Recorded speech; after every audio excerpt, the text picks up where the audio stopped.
Before there was... I'm Groot. Or I am Iron Man. there was... I'm Spider-Man.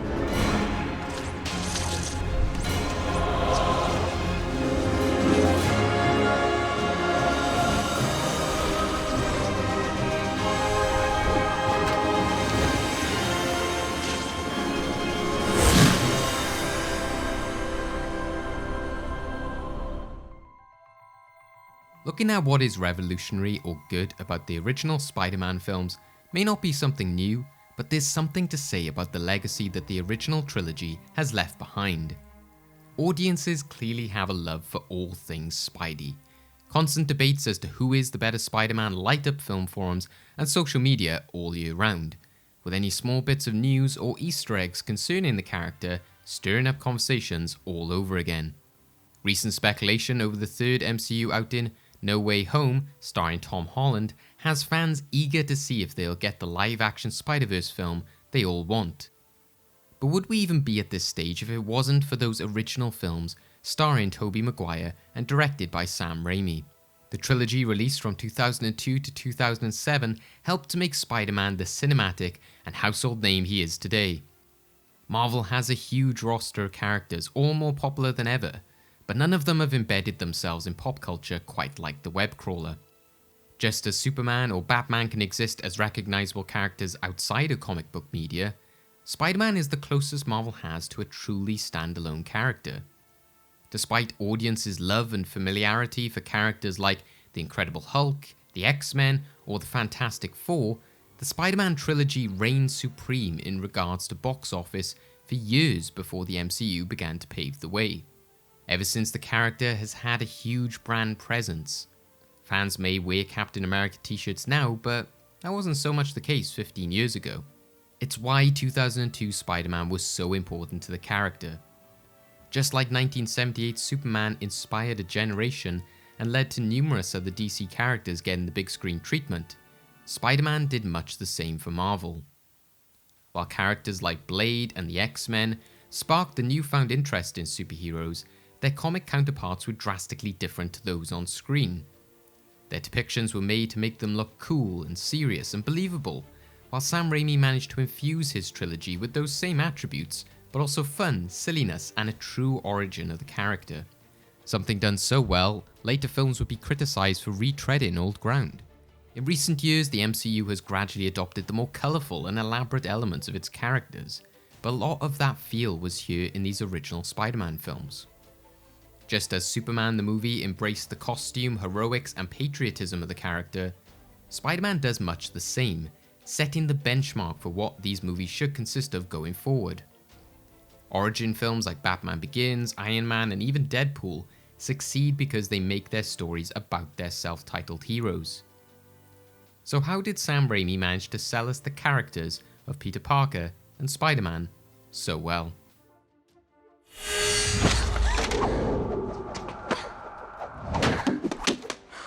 Wow, great reflexes.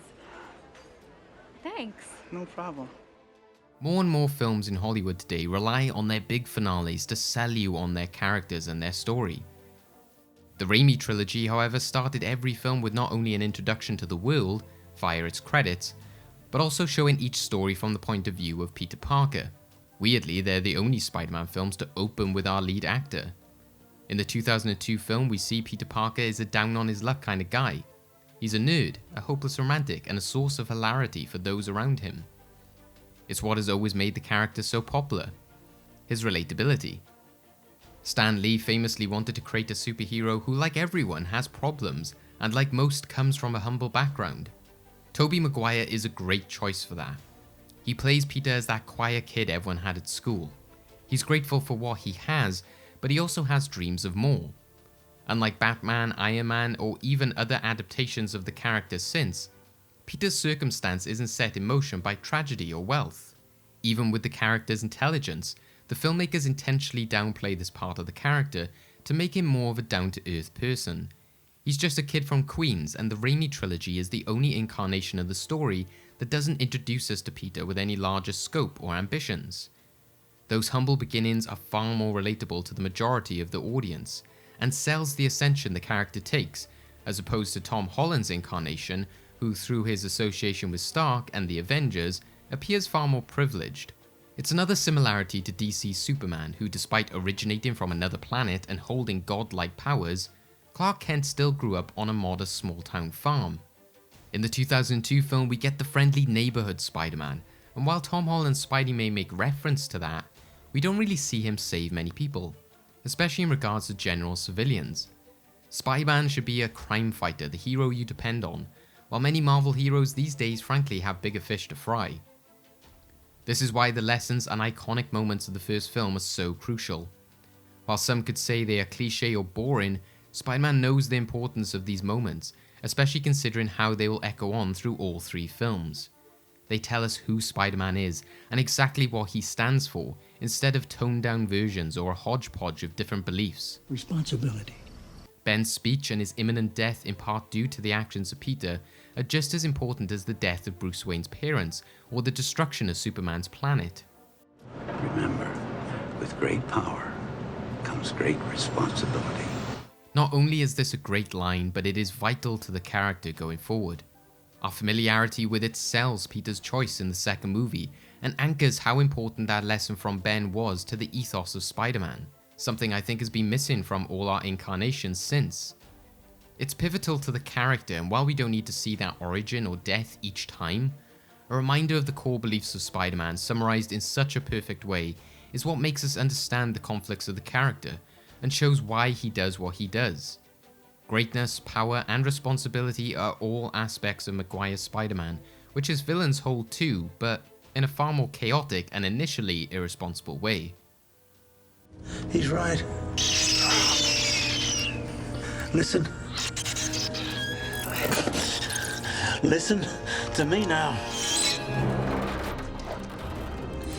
Listen to me now. I know this has been a difficult time for you. Raimi and the writers Alvin Sargent and David Coep also understand that the characters around Peter are just as important. Harry Osborn is there from the very start, selling their early friendship.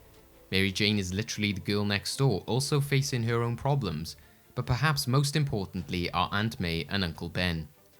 It's been acknowledged for a long time these characters get younger and younger with each new franchise, but the original trilogy proves how important their old age is. It adds to the family and Peter's vulnerability. It gives the audience that feeling of warmth and unconditional love one might feel from an elderly relative. Their age informs the audience of a sense of history and wisdom.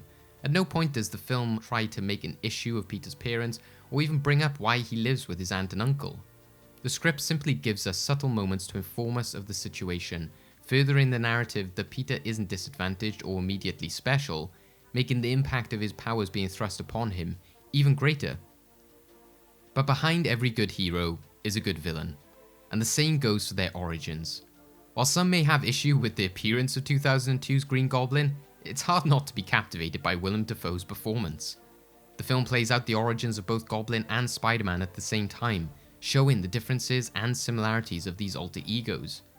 Spider-Man is born from chance and accident, powers given to someone who did not ask for them, while the Green Goblin is made from tampering with DNA, trying to play God and then suffering the consequences.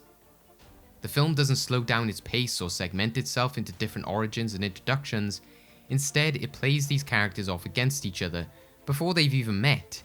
While Peter passes out and wakes feeling more enhanced, Norman wakes up from his murderous rage as the Goblin, dazed and confused. Throughout the film, Spider-Man and Green Goblin fight over their beliefs and what they believe the world, or more specifically New York City, should look like. That duality of characters doesn't end here. May and Ben, Norman and Harry, Peter and Mary Jane all have their own conflicts and desires that add to the drama. May prides herself on her love and devotion to Ben and Peter. Harry wants to impress his father Norman, who is constantly looking for perfection from the type of son he does not have. All while Peter tries to win over Mary Jane's affections and grapples with how their closeness may only threaten to throw them further apart. Throughout the entire trilogy, we keep coming back to those core relationships. May struggles to adjust to life without Ben. Harry looks to continuously impress his father, while Spider-Man and Peter continue to grapple with their feelings for Mary Jane and being a hero to the city. The 2002 film introduces all these concepts. The sequel adds more drama and complicates them, whereas the third film, despite its flaws, still focuses on closing out all our characters' arcs and focusing on Peter, Harry, and Mary Jane. How many sequels can we say that about? I don't like to leave you here. Oh, but I'm safe here. Can I do anything for you? You do too much. College, a job, all this time with me. You're not Superman, you know. Superman has always been considered the traditional superhero, the type to save civilians from burning buildings while later thwarting the enemies that look to tear him and his world down. Superman's home of Metropolis often becomes a character itself. Just as Gotham reflects Batman, we get a feel for how the city and public are responding to him via the Daily Planet. In his most successful stories, we see his companions and villains inhabit that same space. Raimi's Spider-Man is much the same. New York is often characterized by its vibrant tone and sweeping shots that encapsulate the world Spidey has to work in. We have the Daily Bugle, which not only depicts the pros and cons of Peter's secret identity, but also the negative outlook on the hero. Spider-Man won't let me take any more pictures. You've turned the whole city against him. A fact I'm very proud of. Now, get your pretty little portfolio off my desk before I go into a diabetic coma. Boss, your wife's on the line. She said she lost a checkbook. Thanks for the good news. Both Superman and Spider-Man set the worlds and limitations of these heroes. In his 3 films, Spider-Man never goes outside of New York City. As a New Yorker, we get the roots for our character, which is why when Sam Raimi depicts him as an American hero, we buy it, as does the audience. We cheer for him like the residents of New York City because he's protecting his home, his world, just as Superman fights for Metropolis and as an alien for Earth. Now, of course, each comic book character doesn't have to have an iconic city they represent, or a grand motto they live their life by. But it's all of these elements that make Spider-Man the Superman of Marvel. The traditional superhero who stands up for his city, his beliefs, and those he loves. Hi. Hi.